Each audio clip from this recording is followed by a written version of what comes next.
हरियाणा की हर अपडेट के लिए बेल आइकन दबाएं और सब्सक्राइब करें STV हरियाणा न्यूज।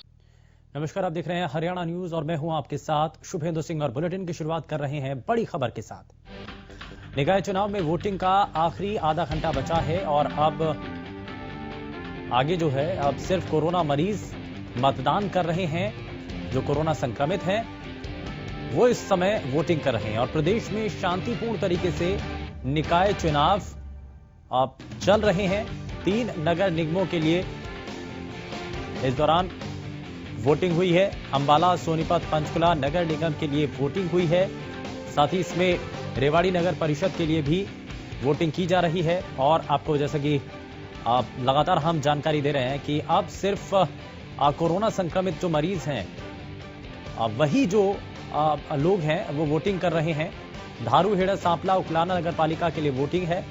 30 दिसंबर को चुनाव नतीजों की घोषणा होगी और साथ ही साथ इसमें यह भी स्पष्ट किया गया कि जो लोग अब इस दौरान जो वोट करने के लिए आते हैं थर्मल स्क्रीनिंग उनकी की जा रही है। अगर वो उनका टेम्परेचर इसमें ज्यादा आता है तो उनको 4:30 से लेकर के 5:30 बजे तक, यानी कि अब जो समय चल रहा है उसी दौरान वो वोटिंग कर पाएंगे।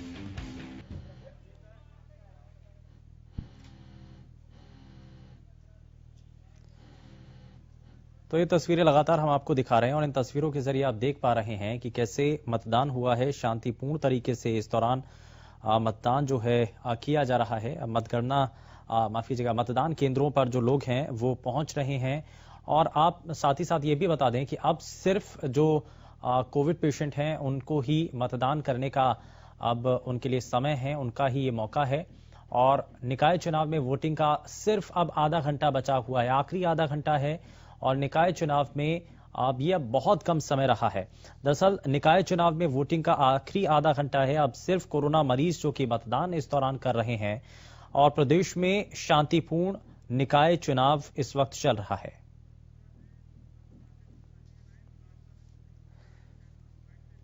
और चलिए जरा अब आपको प्रदेश के अलग अलग हिस्सों में जहां पर इस वक्त ये मतदान चल रहा है, जरा सीधे आपको हमारे संवाददाता जो कि इस वक्त जानकारी उनके पास है, जरा सीधे उनका रुख कर लेते हैं। राकेश गुप्ता हमारे संवाददाता हमारे साथ सीधे जुड़ चुके हैं, जरा उनका रुख कर लेते हैं। और लाजपत भी हमारे साथ हैं, हमारे संवाददाता सोनीपत से। लाजपत में आपका रुख करूंगा, लेकिन जरा राकेश जी सबसे पहले आपसे ही जानकारी ले रहे हैं कि अभी तक क्या अपडेट इसमें सामने आई है। आखिरी आधा घंटा बचा है और कोरोना मरीज जो हैं उनके लिए मौका है, उनके लिए समय है।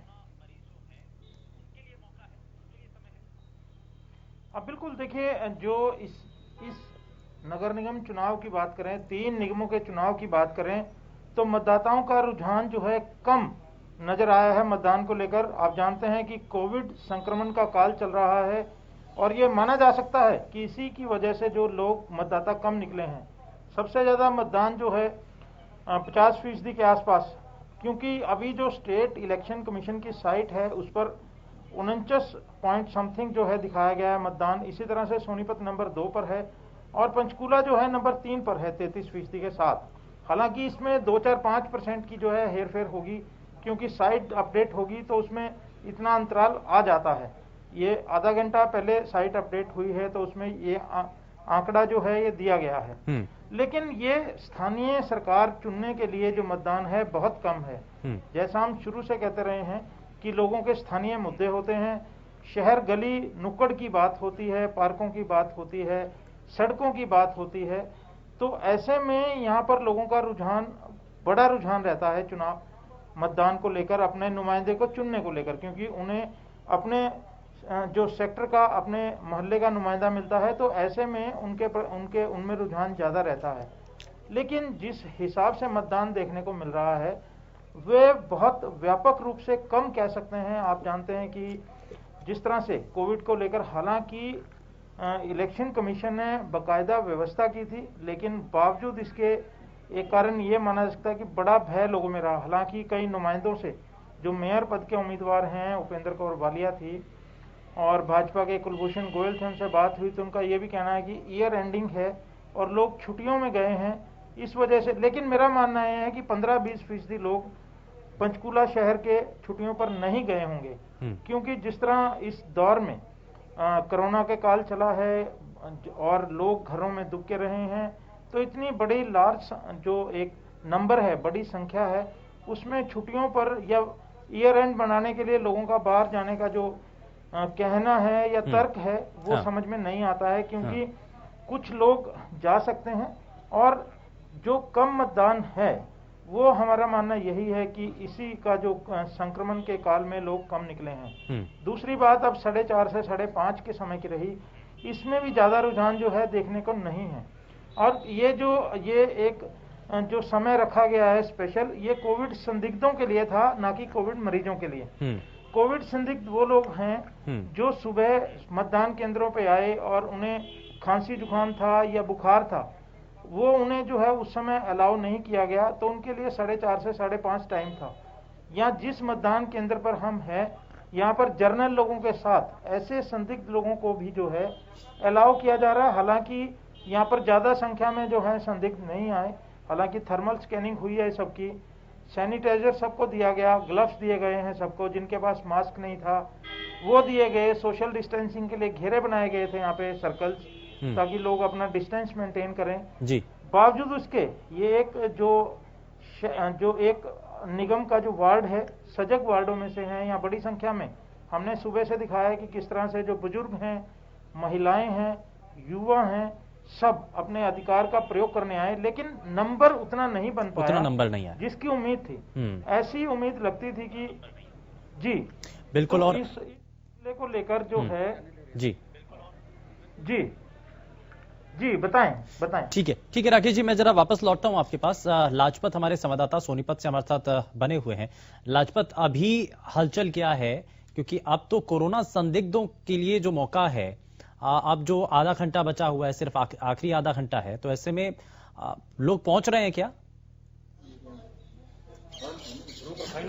जी बिल्कुल शुभेंदु, एक बच्ची है जिसने पहला वोट किया है, उसी से जान लेते हैं, क्योंकि विकास का मुद्दा है और सोनीपत में आपका लास्ट वोट है लगता है, आपने पहला वोट किया है, नगर निगम का पहला चुनाव है सोनीपत में, तो आप अपने उम्मीदवार को कैसा चुन चाहते हैं और कैसा क्या कुछ मुद्दे? जो हमारे फ्यूचर पे ध्यान दे, ऐसा नहीं कि अभी तो हाथ जोड़ के सबसे वोट मांगे और आगे जाके कुछ काम ही ना करे। तो उम्मीदवार ऐसा ही होना चाहिए जो आगे जाके हमारी समस्या सुने, उनको समस्या का सुधार करे और हमारे बारे में सोचे। सोनीपत का क्या हालात है, आप जैसे घूमते हुए कैसे हालात है? कहीं तो रोड ही खराब है बिल्कुल, और बिल्कुल रोड खराब है, तो कहीं गवर्नमेंट ऑफिस में जाओ तो कोई सुनते भी नहीं है और बिहेव भी अच्छे से नहीं करते, और कोई अगर गवर्नमेंट का काम हो तो 100 जगह तो उनके चक्कर काटने पड़ते हैं, तब जाके तो हो पाता है। बस मैं यही चाहती हूँ कि सब काम इजीली हो पाए, यूथ को प्रॉब्लम ना आए किसी चीज की। तो पहली बार वोट हो रहा है नगर निगम का? ठीक है। देखिए, जैसे बच्ची ने बताया कि सभी जगह सोनीपत में बुरे हालात हैं, रोड को लेकर, पानी को लेकर या बिजली को लेकर। जैसे बच्ची ने बताया कि जो विकास कर पाए सोनीपत को, ऐसे को मैंने वोट किया है और पहली बार नगर निगम का वोट हो रहा है, तो कहीं न कहीं और भी लोग हैं यहाँ पर जान लेते हैं, उनसे प्रयास करते हैं कि जो बुजुर्ग हैं उनसे बातचीत कर लेते हैं, क्योंकि वोट का आज अब समय आखिरी है और वोट हो चुके हैं और नगर निगम का पहली बार वोट हो रहा है। आपने पहले भी काफी वोट किए हैं, तो आप अपने नेता को कैसा चाहते हैं ताकि आपके सोनीपत का विकास हो? हम तो ये चाहते हैं नेता हमारे ईमानदार हो, शहर का विकास करे, जनता का सहयोगी हो, लेकिन हमें आज तक ऐसा कोई नहीं मिला कि जनता का सहयोगी हो।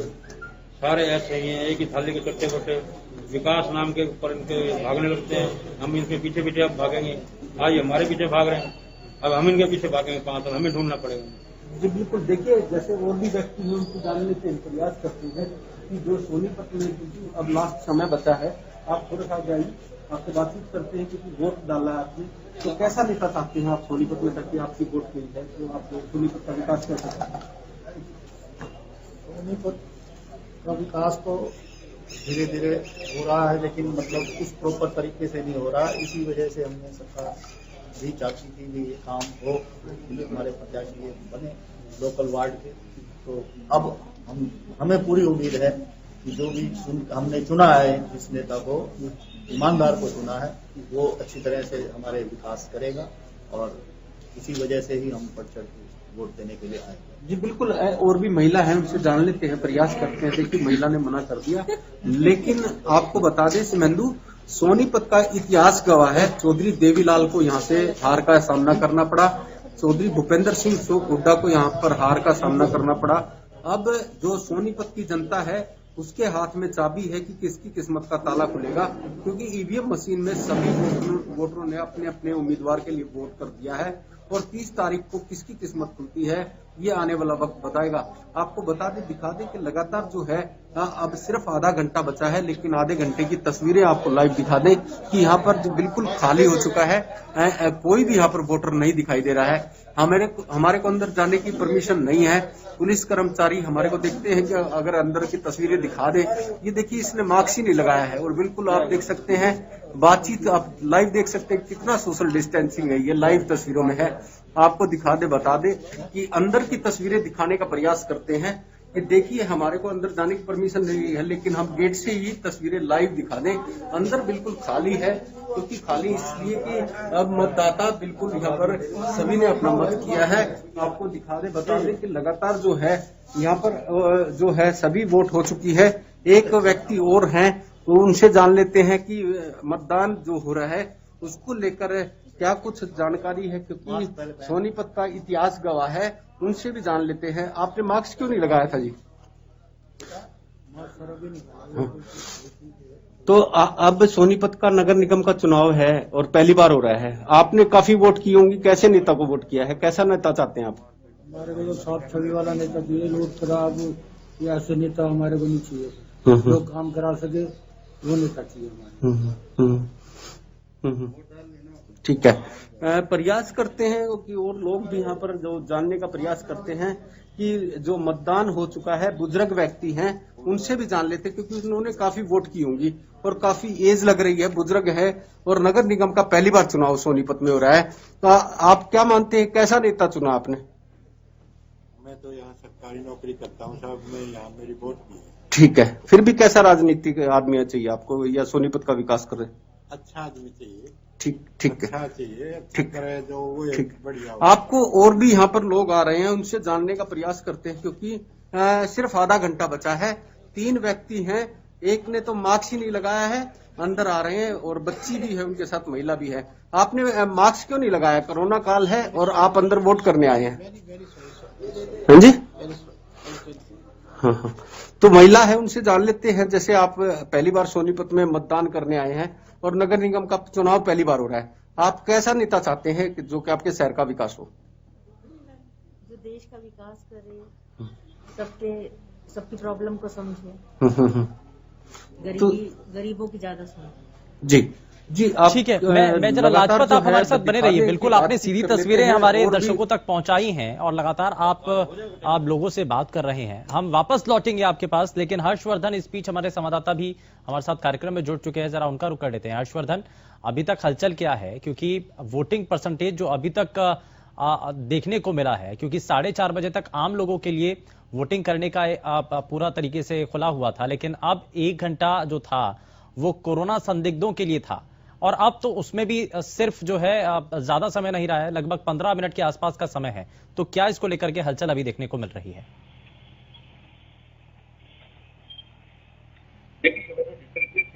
पहले जो मतदान जो समाप्त होना था, लेकिन कोरोना पीड़ित होने के जो 1 घंटे का समय बढ़ाया गया है, तो लगभग की अगर हम अभी की बात करें तो 71 पॉइंट के करीब जो है मतदान हो चुका है। और कहीं ना कहीं मतदान जिस तरीके से हुआ है तो लोगों के अंदर अपने शहर की सरकार चुनने का एक नया अवसर है, इसीलिए जो है काफी बढ़ चढ़ के लोगों ने मतदान के अंदर भाग लिया। हालांकि पिछले चुनाव की कभी भी हम बात करें तो इतना मतदान जो है कभी भी चुनाव के दौरान नहीं हुआ, लेकिन अगर हम छापला की अभी बात करें तो 71.1% मतदान की जो बात की जाए तो शायद बहुत बड़ी बात है। और इससे जो लोग आ रहे हैं कोरोना से जो पीड़ित हैं उनका मतदान की प्रक्रिया शुरू हो चुकी है। इसी वजह से जो है 1 घंटे का समय बढ़ाया गया था ताकि ये संक्रमण को रोका जा सके। और इस वक्त की बात करें तो हम कोरोना से संबंधित जितने भी नियम हैं उनकी यहाँ पर पालना की जा रही है।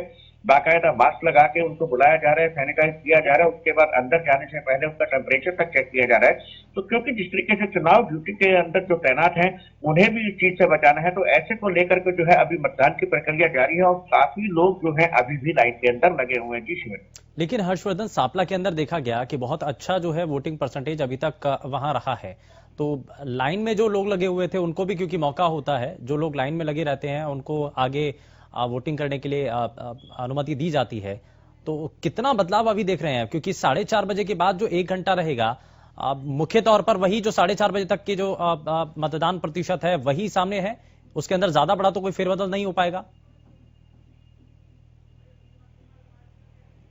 चलिए स्पीच जी मैं जरा आपका रुख करूंगा, लेकिन लगातार जो हम अपने सभी दर्शकों तक आज शहर की सरकार को लेकर के जो अहम जानकारी स्पीच सामने आ रही है वो ये कि उकलाना में 73.1% मतदान हुआ है और अंबाला नगर निगम में अब तक 49.2% वोटिंग हो चुकी है।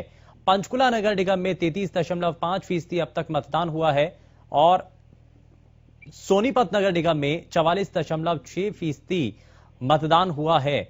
तो रेवाड़ी नगर परिषद की अगर बात करें तो 60.5% अब तक मतदान हुआ है और धारूहेड़ा नगर पालिका में 69.8% मतदान यहां पर हुआ है।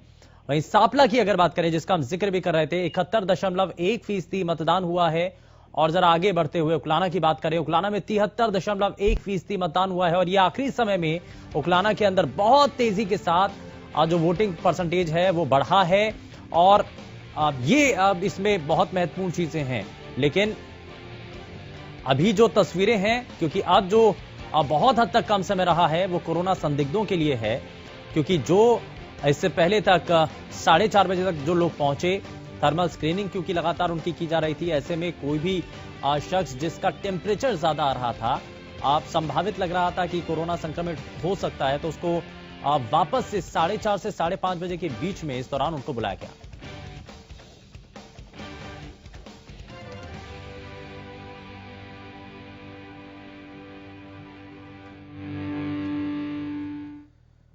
तो वहीं स्थानीय स्तर के चुनाव और उससे जुड़ी अब अलग अलग तस्वीरें आपको दिखाते हैं और पूरे प्रदेश के अलग अलग इलाकों में जहां जहां पर ये चुनाव हुए हैं, क्योंकि 3 निगमों के चुनाव, 1 परिषद का चुनाव, और ये उससे जुड़ी ये तस्वीरें अंबाला, पंचकुला, रेवाड़ी, सोनीपत और उकलाना, जहां पर जब वोटिंग हुई और उसको लेकर के क्या तैयारियां देखने को मिली, कैसे लोग पहुंचे और लोगों का रुझान इस पूरे चुनाव को लेकर के कितना देखने को मिला, ये सभी तस्वीरें आप अपनी टीवी स्क्रीन पर इस वक्त देख रहे हैं। और 3 तस्वीरें ये और अंबाला, पंचकुला, सोनीपत, क्योंकि ये तीनों ही निगम, जिसमें से सोनीपत के अंदर जब वोटिंग परसेंटेज को लेकर के बार बार सवाल हो रहा है, अंबाला और पंचकुला, ये 2 तस्वीरें भी आप देख रहे हैं। पंचकुला के अंदर भी ज्यादा बेहतर उतना वोटिंग परसेंटेज नहीं रहा है, क्योंकि पिछले बार में लगभग 60% से ज्यादा जो है वोटिंग परसेंटेज रहा था और उम्मीद यही थी कि शायद इस बार भी कुछ वैसा ही रहे, लेकिन वोटिंग परसेंटेज उतना ज्यादा बेहतर नहीं रह पाया है। लेकिन अब जो है, अब आंकड़े जो ताजा सामने आएंगे उसके बाद ये साफ होगा कि कितना तुलनात्मक है और कितना पहले के मुकाबले अंतर रहा है। लेकिन अभी तक का जो आंकड़ा था उसके मुताबिक जो तस्वीरें हैं वो लगातार हम आपके साथ साझा कर रहे हैं। वहीं अब जो आपको उपचुनाव के अंदर, सिरसा के अंदर, क्योंकि उपचुनाव वार्ड नंबर 29 का, जिसके अंदर उम्मीदवार यहां पर निशा बजाज, जो कि निर्दलीय यहां पर हैं और HLP से समर्थित ये उम्मीदवार हैं, अंजनी मेहता भारतीय जनता पार्टी की इसमें प्रत्याशी और राखी मौर्य जो कि कांग्रेस पार्टी से प्रत्याशी मैदान में उतरी। और ये जो है लगातार हम आपको जो कैंडिडेट भी हैं उनके बारे में भी लगातार हम आपको जानकारी दे रहे हैं, उनके बारे में भी जो तस्वीरें हैं वो हम आपको लगातार दिखा रहे हैं। वोटिंग हुई है और जैसे कि राज्य चुनाव आयुक्त डॉक्टर दिलीप सिंह से भी हमारी बातचीत हुई, इस दौरान उन्होंने भी ये कहा कि बहुत बेहतर तरीके से ये चुनाव हुए हैं और साथ ही साथ शांतिपूर्ण तरीके से ये पूरा चुनाव हुआ है। और अभी तक भी, क्योंकि हालांकि अभी वोटिंग की जा रही है, लेकिन अभी तक जो जानकारी राज्य चुनाव आयुक्त की तरफ से दी गई थी उसमें यह कहा गया था कि किसी भी तरीके से कोई घटना के बारे में यहां पर जिक्र नहीं हुआ है। और चलिए अब जरा रुक कर लेते हैं हमारे संवाददाता जो कि बने हुए हमारे साथ, हर्षवर्धन का जरा जल्दी से रुक कर लेते हैं। हर्षवर्धन, आप सांपला का जिक्र 71.1% के आसपास जो है अभी तक वोटिंग परसेंटेज हुआ है।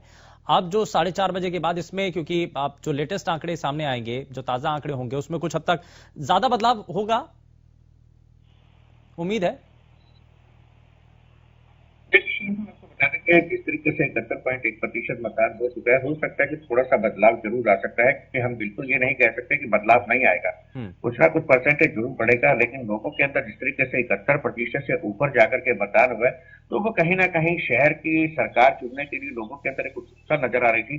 जो इतना ज्यादा मतदान हुआ है, क्योंकि आज से पहले इतना बड़ा मतदान कभी भी नहीं हुआ सांपला के अंदर। लेकिन आज की हम बात करें तो 71.1% के करीब हो सकता है ये 72 के करीब पहुंच जाए। तो कहीं ना कहीं जिस तरीके तरीके से मतदान जितना ज्यादा होता है वो कहीं ना कहीं पक्ष की सरकार के लिए जो है काफी खतरनाक साबित होता है और विपक्ष के लिए काफी फायदेमंद होता है। तो ऐसे में देखकर जिस तरीके से सुबह जो कांग्रेस के नेता बयान कर रहे थे या भारतीय जनता पार्टी के जो नेता बयान कर रहे थे वो कहीं ना कहीं बदलाव की स्थिति नजर आ रही है। हालांकि भारतीय जनता पार्टी के नेता ये कह रहे थे कि 50 से 60 के बीच में होगा, लेकिन कहीं जिस तरीके से कांग्रेस नेताओं की अगर हम बात करें वो उनका अनुमान ये था कि 70 से ऊपर जाएगा। तो कहीं ना कहीं अब कांग्रेस का अनुमान जो है वो आपने हर्षवर्धन लोगों से भी बात की होगी, जो वोटर पहुंचे थे पोलिंग बूथ तक, किसके पक्ष में उनसे भी आपने जाना होगा कि उनका मन क्या है, क्या जो स्थानीय स्तर के मुद्दे हैं, क्योंकि स्थानीय चुनाव है तो स्थानीय स्तर के मुद्दे ही हावी रहते हैं, लेकिन इस दौरान जब आंदोलन चल रहा है, किसान आंदोलन है, तो उसका कितना प्रभाव उनके जहन में है? देखिए सिंधु, मैं आपको बता दूं जिस तरीके से किसान आंदोलन जो यहाँ चल रहा है उसका काफी प्रभाव है, क्योंकि रोहट टोल प्लाजा की अगर बात करें तो वो सांपला से चंद थोड़ी ही दूरी के ऊपर है। तो ऐसे में जो जमींदार लोग हैं वो कहीं ना कहीं भारतीय जनता पार्टी के पक्ष में नहीं नजर आ रहे, क्योंकि उसका साफ तौर पे कहना है कि 3 कृषि कानून जो हमारे ऊपर लादे गए हैं वो गलत है। तो ऐसे में कहीं ना कहीं जो है भारतीय जनता पार्टी को इस चुनाव के दौरान कहीं ना कहीं जो है मुंह की खानी जरूर पड़ सकती है, क्योंकि किसान साफ तौर पर यह कहना था कि हालांकि गुरनाम सिंह चरूनी जो कल रोहतक टोल प्लाजा पर पहुंचे थे मोखरा के पास और आज मकरोनी टोल प्लाजा पर पहुंचे, उन्होंने साफ तौर पर कल भी अपील की थी और आज भी लोगों से अपील की थी कि कहीं ना कहीं जो है भारतीय जनता पार्टी 3 काले कानून लेकर आ रही है। तो हो सकता है इसका असर जो है इन चुनावों के अंदर नजर आएगा। कितना नजर आएगा ये खैर जो परिणाम है उसके बाद ही साफ हो पाएगा। लेकिन जरा लाजपत भी हमारे संवाददाता हमारे साथ बने हुए हैं, जरा लाजपत का रुख कर लेते हैं। लाजपत, आप जरा जल्दी से मैं आपसे पूछना चाह रहा हूं, ये जानना चाह रहा हूं कि अब तक का जो वोटिंग परसेंटेज रहा है सोनीपत का, कोविड के जो प्रोटोकॉल्स रहे हैं उनकी कितनी पालना हुई है, और प्रशासन की तरफ से जो दावे किए गए थे कि अब अगर कोई भी वोटर पहुंचेगा, अगर वो वोटिंग कर रहा है तो उसको ग्लव्स दिया जाएगा, सैनिटाइजर की वहां पर व्यवस्था है, कितनी व्यवस्था आपने देखी है? जी बिल्कुल, मिला जुला जो असर देखने को मिला है। सैनिटाइजर भी देखने को मिला है, मास्क भी देखने को मिला है, दस्ताने भी मिले हैं। सभी लोगों ने यहाँ पर पालना भी की है। जो डॉक्टर की टीम भी थी यहाँ पर लगातार जो चेक करती हुई भी नजर आई, और लगातार जो है सभी वार्डों पर पालना, कोविड की बिल्कुल पालना देखने को मिली, मिला जुला असर देखने को मिला। जी चलिए, बहुत शुक्रिया इस पर जानकारी देने के लिए लाजपत, और हमारे संवाददाता हर्षवर्धन भी हमारे साथ जुड़े, बहुत शुक्रिया, और राकेश गुप्ता जी भी हमारे साथ जुड़े, बहुत शुक्रिया। लेकिन अब जब आखिरी दौर में निकाय चुनाव की वोटिंग चल रही है तो बहुत कम समय है, क्योंकि 5:30 बजे तक मतदान का समय है, और अब ऐसे में समय लगभग पूरा होने को है, कुछ ही मिनट बाकी हैं। और साथ ही साथ आपको बता दें कि बीता जो 1 घंटा है, इस दौरान कोरोना संदिग्ध जो नजर आए थे उनको वोटिंग करने के लिए मौका दिया गया।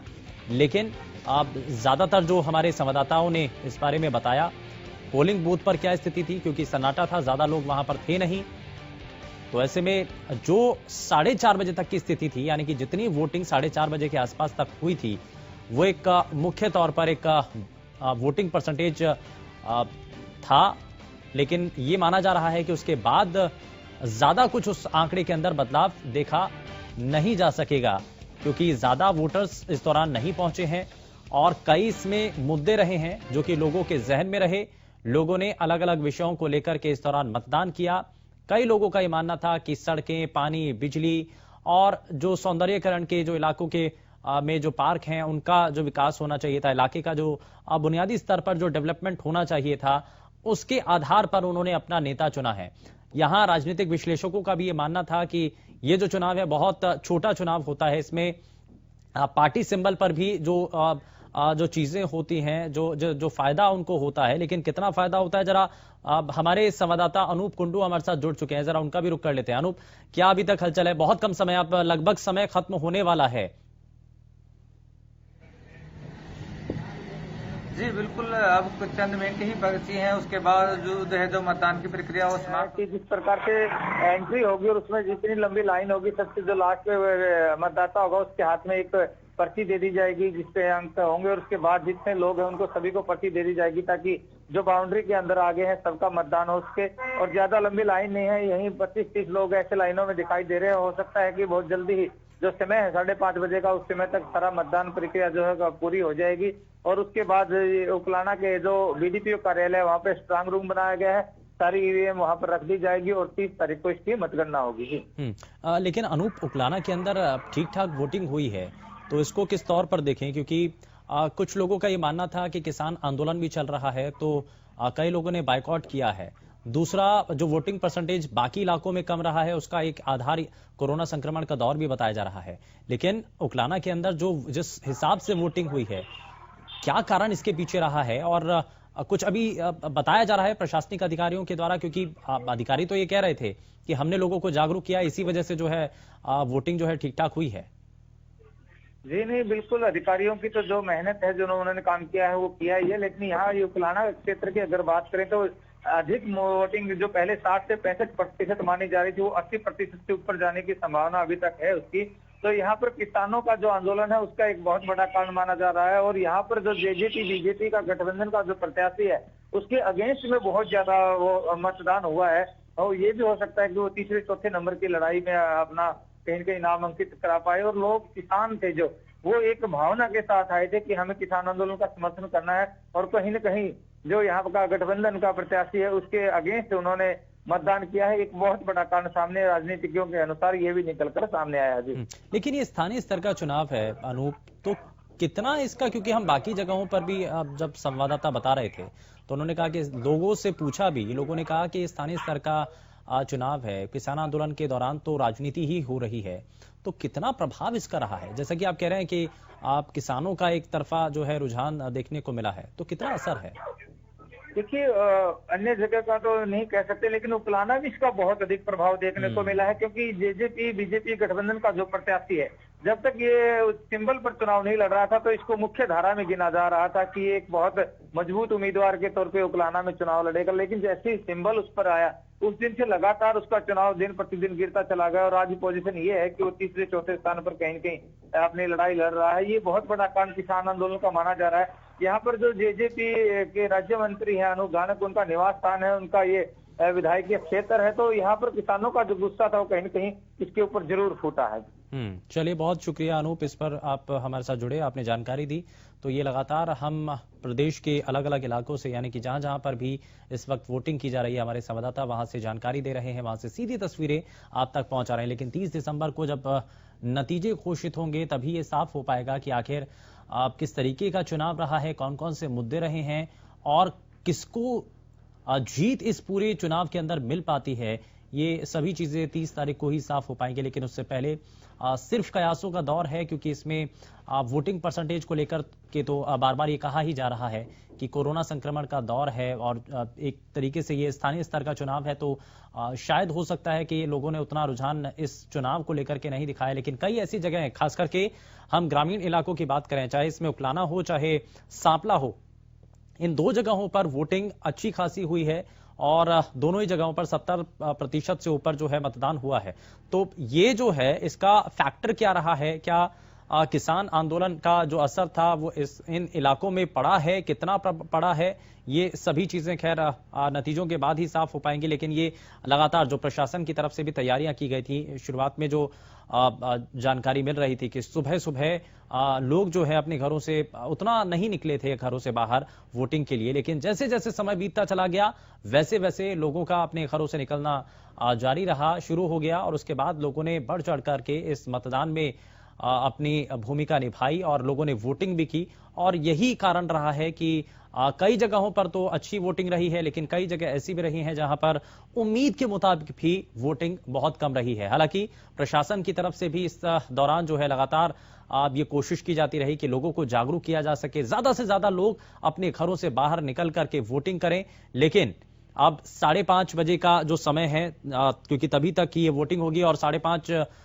का जो समय था वो अब से बस कुछ ही इसमें मिनट रह गए हैं, वो खत्म होने जा रहा है, जिसके बाद ये जो वोटिंग है वो भी समाप्त हो जाएगी, खत्म हो जाएगी।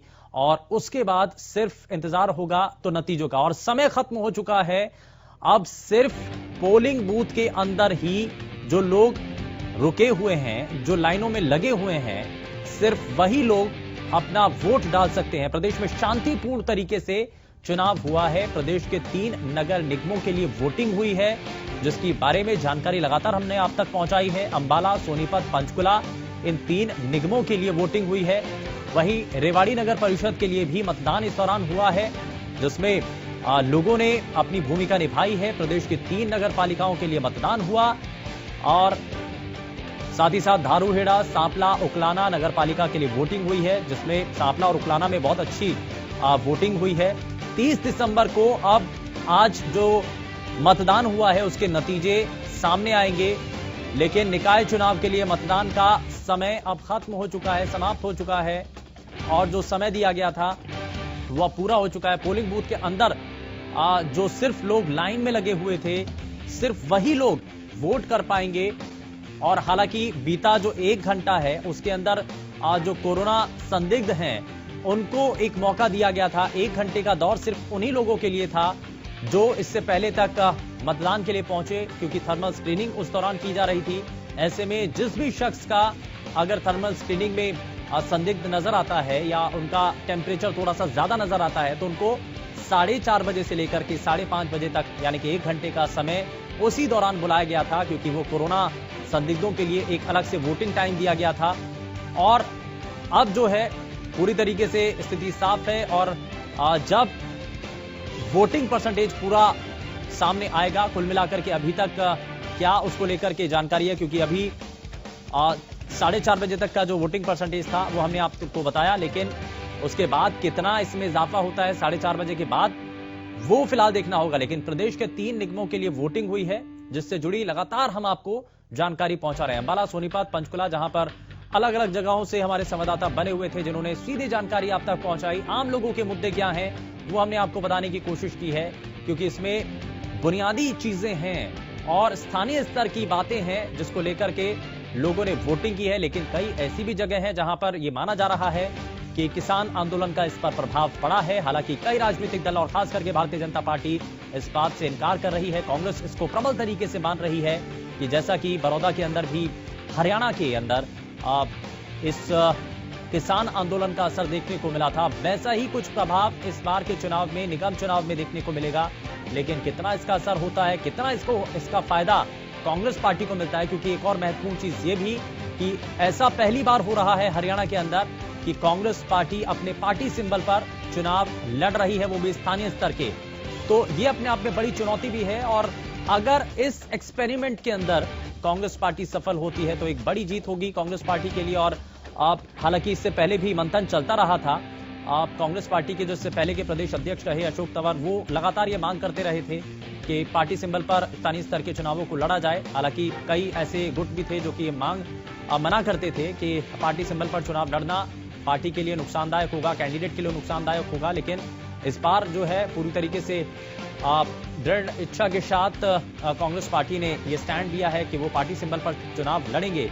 और वोटिंग भी अब हो चुकी है। प्रदेश में शांतिपूर्ण तरीके से निकाय चुनाव संपन्न हुए हैं और इसको लेकर के राज्य चुनाव आयोग की तरफ से भी यह कहा गया था कि अभी तक कोई शिकायत कहीं से नहीं मिली है। साथ ही साथ उन्होंने इस दौरान यह भी बताया था कि कोशिश यही थी कि क्योंकि कोरोना संक्रमण का ये दौर चल रहा है, ऐसे में पूरे पुख्ता प्रबंध किए जा सके। उन्होंने कहा कि जो ईवीएम मशीन है, अगर कोई भी शख्स वोटिंग करने के लिए जाता है तो पहले उसको एक ग्लव्स दिया जाता है, ताकि जब वो वोटिंग करे तो आगे संक्रमण होने के चांसेस बहुत हद तक कम हो जाएं। वहीं दूसरी तरफ सैनिटाइजर की व्यवस्था अलग अलग पोलिंग बूथ पर की गई थी। साथ ही मास्क का जो है वहां पर लोगों को दिया गया था। ज्यादातर जो है लोग खुद ही अपने चेहरे को ढक करके पहुंचे पोलिंग बूथ पर, लेकिन कई ऐसे लोग जो कि मास्क का इस्तेमाल करते हुए नजर नहीं आए तो उनको मास्क भी दिए गए।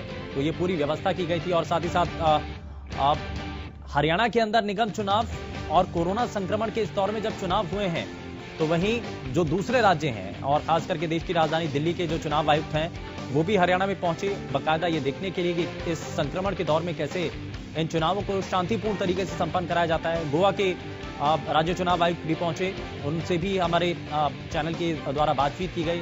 उनसे जाना गया कि आखिर उनको हरियाणा के अंदर निगम चुनावों को लेकर के जो व्यवस्थाएं की गई हैं उनको किस तरीके से नजर आए। तो उन्होंने बाकायदा ये कहा भी कि ये बहुत बेहतर तरीके से इस कोविड संक्रमण के दौर में चुनाव संपन्न कराए गए हैं, शांतिपूर्ण तरीके से चुनाव हुए हैं। ये अपने आप में एक बड़ी उपलब्धि है और लोगों ने भी अपनी भूमिका निभाई है और बहुत हद तक इस अपनी शहर की इस सरकार को बनाने में उन्होंने सहयोग किया है। इस बीच हमारे संवाददाता हमारे साथ जुड़ चुके हैं, जरा उनका रुख कर लेते हैं। नीरज, क्या इस पर अभी जानकारी है, क्योंकि अब वोटिंग जो है, वोटिंग का समय खत्म हो चुका है? जी जी बिल्कुल। अभी जैसे कि 4:30 बजे से 5:30 बजे तक लास्ट टाइम में जिनका हाई टेम्परेचर था उनके लिए रखा गया था। अब 5:30 बज चुके हैं तो वोटिंग टाइम खत्म हो गया है। और यहाँ पे जो वोटिंग करवाने के लिए जो स्टाफ था उन्होंने काफी तैयारी कर रखी थी उसके लिए भी, लेकिन यहाँ पर कोई भी ऐसा पेशेंट नहीं आया जिनका टेम्परेचर हाई है। जी, तो यानी कि 4:30 से 5:30 तक वोटिंग नहीं हुई? जी नहीं, 4:30 से 5:30 तक यहाँ पर कोई भी वो नहीं आया जो कोरोना के रिलेटेड था। वैसे सिंपल पेशेंट यहाँ पे आते रहे हैं। सिंपल जो वोटर थे वो आए हैं, 2-3 आए हैं, ज्यादा नहीं आ पाए। नीरज, लेकिन इस दौरान जो अलग अलग विषय थे, जो अभी तक वोटिंग परसेंटेज रहा था, इससे पहले तक जो आंकड़े देखने को मिले थे, उस मुताबिक अधिकारी इस पर क्या कह रहे हैं? संतुष्ट हैं? जितनी उम्मीद थी उस हिसाब से वोटिंग हुई है या कम हुई है? जी, वोटिंग उसके हिसाब से ही हुई है, लेकिन जैसे कि सर्दी का मौसम था तो प्रशासन को भी कहीं न कहीं पे अंदाजा था कि वोटिंग 50 के नियर अबाउट ही जा पाएगी। जैसा कि हम देख पा रहे हैं अभी है ना, इससे ज्यादा वोट की उम्मीद प्रशासन को भी नहीं थी। और अभी जैसे अभी हम बात करें तो 4:30 बजे तक 47% तक ही वोट गिर पाए थे। ठीक है, यानी कि ऑलमोस्ट जो है 47% तक की जो वोटिंग हुई है उसके नियर अबाउट ही पूरा जो वोटिंग परसेंटेज है वो रहेगा, क्योंकि 4:30 के बाद जैसा कि आप जानकारी दे रहे हैं कि कोई और जो मतदान करने के लिए कोई शख्स नहीं पहुंचा, क्योंकि ये कोरोना संदिग्धों के लिए समय था, उनको एक मौका दिया गया था 1 घंटे का, तो वो भी नहीं पहुंच पाए हैं। खैर, इसमें यानी कि कुल मिलाकर के सोनीपत से फिलहाल ये जरूर जानकारी मिल रही है। लेकिन अब नीरज, एक चीज और भी यहाँ पर देखने को मिल रही है कि असल मायने में मुद्दे क्या रहे हैं प्रभावी। जब लोग वोट करने के लिए पहुंचे तो उनसे हमारे संवाददाताओं ने भी जानकारी ली, उनसे पूछा कि आखिर उनके जहन में कौन कौन से वो बड़े मुद्दे हैं जिसको लेकर के वो वोटिंग करने के लिए पहुंचे हैं। सर, काफी जगह पे ये मुद्दा सिर्फ विकास का था कि शहर के अंदर सफाई व्यवस्था, जैसा कि कल अपना इसमें ना सफाई का सबसे अहम मुद्दा था कि सफाई व्यवस्था अच्छी है कि नहीं है, कानून व्यवस्था कैसी है शहर के अंदर। इन मुद्दों के साथ लोग वोटिंग करने के लिए आए थे। और कहीं ना कहीं पर जो किसान जो बैठे हुए हैं, गांव के जो हमारे पोलिंग बूथ थे, उन पर जो हमने लोगों से बातचीत की तो उन्होंने बताया कि जो किसान है, किसानों के मुद्दे भी लोगों के मन में कहीं ना कहीं पर थे, वो सत्ता के कहीं खिलाफ जाते हुए दिख रहे थे। ठीक है, बहुत शुक्रिया नीरज इस पर जानकारी देने के लिए। तो अब ये हमारे संवाददाता नीरज अंतिल जो कि जानकारी दे रहे थे, बता रहे थे सोनीपत का हाल। और अब क्योंकि जैसा कि आप सभी जानते भी हैं कि अब समय खत्म हो चुका है, 5:30 बजे तक का समय था, 4:30 से 5:30 बजे कोरोना संदिग्धों का वोटिंग टाइम था। लेकिन इस दौरान सोनीपत के अंदर कोई शख्स नहीं पहुंचा, क्योंकि थर्मल स्क्रीनिंग की गई थी, तो उस दौरान जो है कोई भी ऐसा शख्स नहीं पाया गया जो कि संदिग्ध हो या उनको कोरोना के लक्षण पाए गए हों। तो ऐसे में 47% यानी कि 47% उससे पहले तक वोटिंग परसेंटेज था। तो अमूमन ये माना जाएगा कि इसके बाद जो है ज्यादा बदलाव होगा नहीं, तो 47% के आसपास ही वोटिंग परसेंटेज सोनीपत में रहने वाला है। अनूप कुंडू हमारे संवाददाता उकलाना से हमारे साथ जुड़ चुके हैं। अनूप, क्या अभी तक और जानकारी है? देखिए, जो उकलाना में नगर पालिका का चुनाव था उसकी जो है मतदान प्रक्रिया अब समाप्त हो चुकी है। 5:30 बजे तक का उसमें समय था और जितने लोग अब बाउंड्री के अंदर आ चुके हैं उन सभी का मतदान जो है अभी करवाया जाएगा। उसमें लगभग हो सकता है कि आधे से पौना घंटा और लग जाए। उसके बाद फिर जितने मतदान की प्रतिशत निकलेगी, अभी जो 80% से ऊपर का अंदाजा जो है यहाँ पर लगाया जा रहा है। उसके बाद सारी ईवीएम को इकट्ठा करके बीडीपी कार्यालय जो बनाया गया है वहाँ पे स्ट्रांग रूम बनाया गया है और वहीं पे काउंटिंग हॉल बनाया गया है। तो स्ट्रांग रूम में वहाँ पर चारों तरफ सीसीटीवी कैमरे लगाए गए हैं और कुछ समय के बाद सारी ईवीएम स्ट्रांग रूम पहुंच जाएंगे। ठीक है, बहुत शुक्रिया अनूप इस पर जानकारी देने के लिए। तो अब जो है ईवीएम को सुरक्षा के घेरे में रखा जाएगा और पूरी तरीके से कड़ी निगरानी इस दौरान की जाएगी। सुरक्षा के पूरे पुख्ता बंदोबस्त जो है इसको लेकर के भी प्रशासन की तरफ से हालांकि किए जा चुके हैं। और अब जो कि समय खत्म हो चुका है वोटिंग का, तो उसके बाद अब सीधे जो स्ट्रांग रूम है उसमें जो है ईवीएम को रखा जाएगा और पूरे बाकायदा पुख्ता बंदोबस्त इसमें होते हैं और कई लेयर की इसमें सिक्योरिटी भी की जाती है ताकि जो है किसी भी तरीके से कोई इसको प्रभावित ना कर सके। अमित तिवारी हमारे संवाददाता अब हमारे साथ जुड़ चुके हैं। अमित, अब सिरसा के अंदर क्या स्थिति रही है? शुभेंदु, जो आज यहाँ वार्ड नंबर 29 के उपचुनाव थे जिसको लेकर काफी प्रशासन की ओर से व्यवस्था की गई थी और इस प्रशासनिक व्यवस्थाओं के तहत ही आज जो है पूरा जो कोरोना के संकट को देखते हुए तमाम तरह के उपाय किए गए थे और इसी के साथ अब जो है वो मतदान की जो प्रक्रिया है वो पूरी हो चुकी है और जो मतदाता है उन्होंने जो उम्मीदवारों का भविष्य बंद कर दिया है और 30 दिसंबर को इसके परिणाम सामने आएंगे। हालांकि तमाम तरह के जो दावे थे, वादे थे, सब तरह के उनका अब इंतजार रहेगा कि किसके पक्ष में किसकी आनी है मतदाताओं ने। जी ठीक है, बहुत शुक्रिया अमित इस पर जानकारी देने के लिए। तो अमित तिवारी हमारे संवाददाता जो कि जानकारी दे रहे थे, बता रहे थे कि सिरसा के अंदर क्या स्थिति है और सिरसा को लेकर के ये जानकारी उनके द्वारा पहुंचाई गई है। और साथ ही साथ इससे पहले जो उकलाना से हमारे संवाददाता ने जानकारी दी 80% के आसपास तक ये इस बार जो वोटिंग परसेंटेज है वो रह सकता है, उसको लेकर के फिलहाल संभावनाएं ऐसी जताई जा रही हैं क्योंकि अच्छा वोटिंग परसेंटेज अभी तक रहा है। 71% से ऊपर जो है उकलाना के अंदर रहा था, लेकिन अब आगे बहुत तेजी के साथ कितना बदलाव आएगा ये फिलहाल दिखना होगा।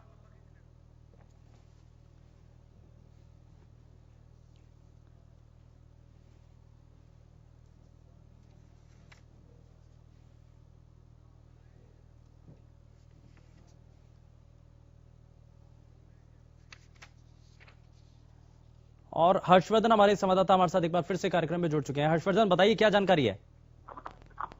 देखिए, तो आपको बता दें कि जिस तरीके से मतदान की प्रक्रिया जो है समाप्त हो चुकी है, लगभग 72% के करीब जो है सांसला के अंदर मतदान हुआ है और इतनी ज्यादा मात्रा में मतदान होने का ये बिल्कुल साफ संकेत हो जाते हैं कि लोग जो है अपने शहर की जनता को खुद चुनने के लिए जो है काफी आतुर नजर आ रहे थे और इसी वजह से जो है मतदान की प्रक्रिया जो है काफी ज्यादा मात्रा में हुई है।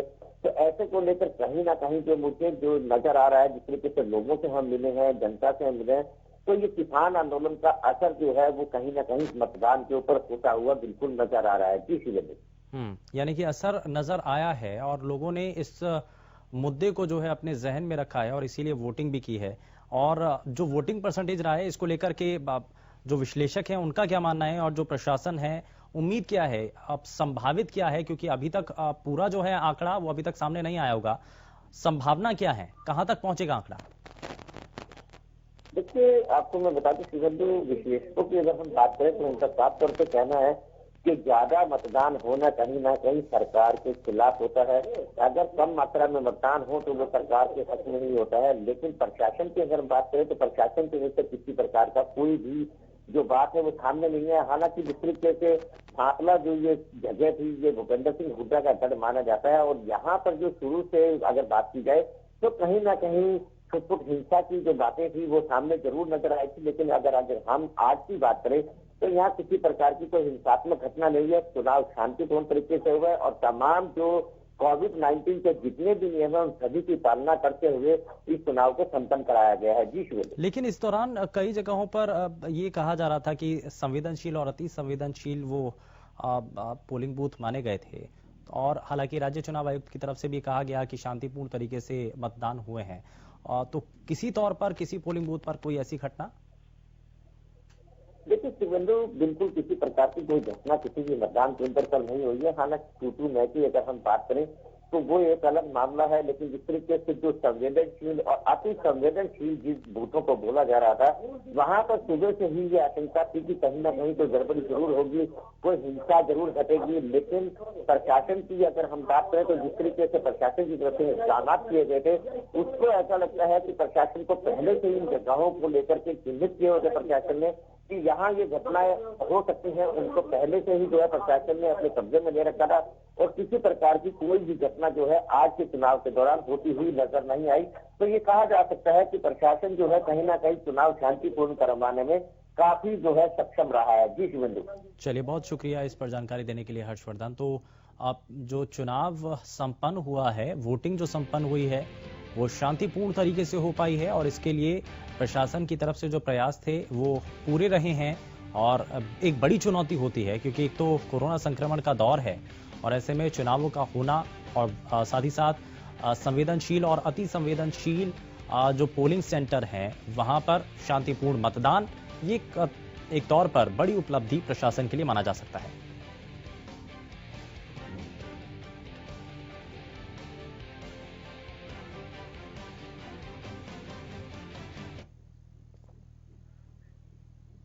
और इस बीच रुक कर रहे हैं बड़ी खबर का। अंबाला नगर निगम में अब तक 51.7% वोटिंग हो चुकी है। पंचकुला नगर निगम में 34.1% मतदान हो चुका है। सोनीपत नगर निगम में 46.8% मतदान हो चुका है।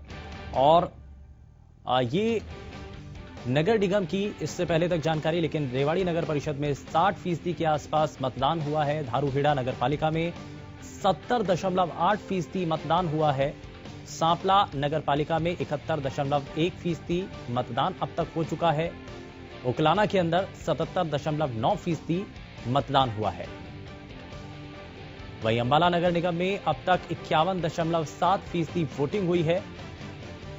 पंचकुला नगर निगम में 34.1% मतदान हुआ है। तो पंचकुला में रफ्तार जो है वोटिंग परसेंटेज की ज्यादा बेहतर नहीं रही है। सोनीपत में 46.8% मतदान हुआ है और रेवाड़ी नगर परिषद में 60% के आसपास मतदान हुआ है। धारूहेड़ा में क्योंकि एकाएक का जो आंकड़ा है उसके अंदर बदलाव देखने को मिला है, 70% के आसपास यहां पर मतदान हुआ है। सांपला में भी जिसका हम जिक्र कर रहे थे 71.1% यहां पर वोटिंग हुई है। उकलाना के अंदर भी 77.9% यहां पर मतदान हुआ है। जैसा कि हमारे संवाददाता भी इस बारे में बता रहे थे कि लगभग 80% के आसपास जो है वो वोटिंग परसेंटेज पहुंच सकता है। तो 77.9% तक का वोटिंग परसेंटेज पहुंच चुका है उकलाना के अंदर। तो ये लगातार जो स्थानीय स्तर के चुनाव रहे हैं उसको लेकर आज वोटिंग और वोटिंग के बाद अब तक कितना वोटिंग परसेंटेज रहा है, कितना लोगों ने इस चुनाव को दिलचस्पी इस चुनाव में दिखाई है, कितना बढ़ चढ़कर इसमें अपनी भूमिका निभाई है, ये लगातार हम आपको आंकड़ों के जरिए भी बता रहे हैं। सांपला नगर पालिका में 71.1% मतदान और ये कुछ ऐसे इलाके हैं जहां पर जिनका हम जिक्र कर रहे हैं। उकलाना में 77.9% मतदान। ये वो इलाके हैं जो कि ग्रामीण क्षेत्र इसमें माना जा सकता है। और हम जब बार बार बात कर रहे हैं कि ग्रामीण क्षेत्र में इतनी बम्पर वोटिंग होना किस बात के संकेत हैं, क्योंकि ज्यादा वोटिंग होना भी ये कहा जाता है कि किसी एक बड़े बदलाव का संकेत भी होता है। तो क्या ये किसान आंदोलन का इस पर प्रभाव भी है, क्योंकि कई इलाकों में ये माना भी जा रहा था, खास करके उकलाना और सांपला के अंदर क्योंकि कृषि क्षेत्र से जुड़े हुए लोग हैं, वोटर वहां पर वही हैं।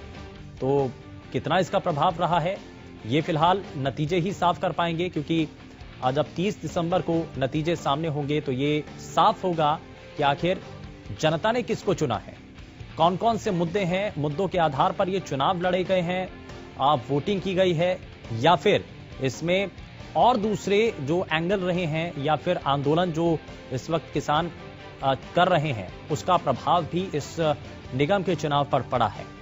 तो बहुत सारी चीजें हैं। तैयारियां हालांकि प्रशासन की तरफ से जरूर की गई थी, जिसमें ये बार बार आश्वस्त किया जा रहा था कि संवेदनशील और अति संवेदनशील पोलिंग बूथ जरूर हैं, लेकिन शांतिपूर्ण रूप से मतदान करवाना ही ये एक बड़ी प्राथमिकता राज्य चुनाव आयुक्त की थी।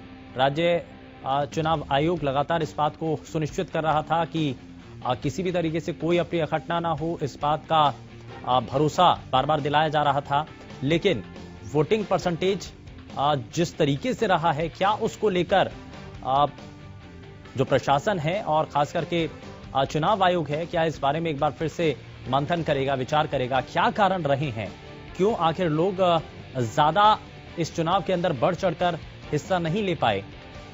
हालांकि एक बहुत बड़ा फैक्टर, हालांकि जो लगातार विश्लेषकों के द्वारा भी बताया जा रहा है कि कोरोना संक्रमण का दौर रहा है और एक बड़ा कारण यह भी है कि लोगों को खतरा रहा होगा।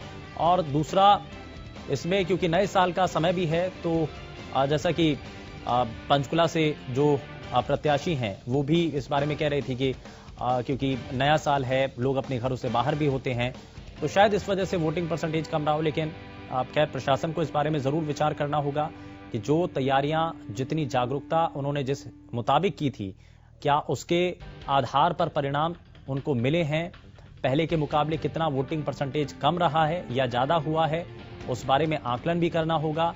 साथ ही साथ इस चुनाव के दौरान जो स्थानीय स्तर के मुद्दे हैं कौन कौन से मुद्दे, क्योंकि पंचकुला की बात हमने की, पंचकुला के अंदर जो डंपिंग जोन बना हुआ है उसको शिफ्टिंग करने की बात और जो मांग है वो बार बार आम लोगों की तरफ से की जाती रही। सोनीपत के अंदर जो बुनियादी चीजें हैं, बिजली, सड़क, पानी और पार्कों जो बदहाली इस वक्त बनी हुई है, कैसे उसमें सुधार आ सके, उसको लेकर के एक बड़ा विषय रहा है लोगों के सामने। तो ये कुछ ऐसी चीजें रही हैं जिनके आधार पर लोगों ने वोटिंग भी की है। लेकिन वहीं अब जरा ये भी, क्योंकि राजनीतिक रूप से कांग्रेस पार्टी इस चुनाव के अंदर पार्टी सिंबल पर चुनाव इस बार उन्होंने लड़ा है, एक बड़ा उन्होंने कदम उठाया है और बड़ा एक्सपेरिमेंट भी है। लेकिन ये जो एक्सपेरिमेंट है वो कांग्रेस पार्टी के लिए कितना फायदेमंद साबित होता है, ये अपने आप में बड़ा सवाल है।